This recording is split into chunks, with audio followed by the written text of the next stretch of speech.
দীর্ঘ ৭ বছর পর ঘরের মাঠে পাকিস্তান হারিয়ে দিল অস্ট্রেলিয়াকে। হ্যাঁ দর্শক, বিশ্বকাপের আগে প্রস্তুতি হিসেবে ৩ ম্যাচের টি-20 সিরিজের প্রথম ম্যাচে অস্ট্রেলিয়াকে ২২ রানের বড় ব্যবধানে হারিয়েছে পাকিস্তান।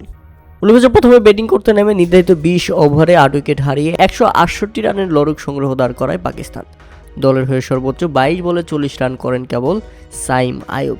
এদিনও ব্যর্থ ছিল বাবর আজম, ২০ বলে করেছেন ২৪ রান। তাকে ঘিরে সমালোচনা তো চলছেই। অনেকেই তো বলছেন আর কোনোদিনই কামব্যাক করতে পারবে না বাবর আজম।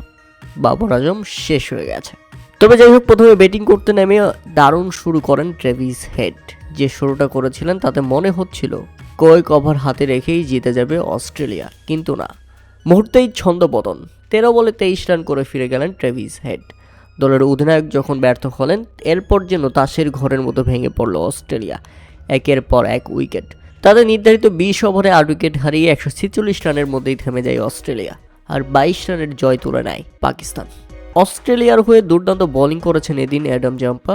৪ ওভার বোলিং করে মাত্র ২৪ রান খরচায় তুলে নিয়েছেন ৪টি উইকেট।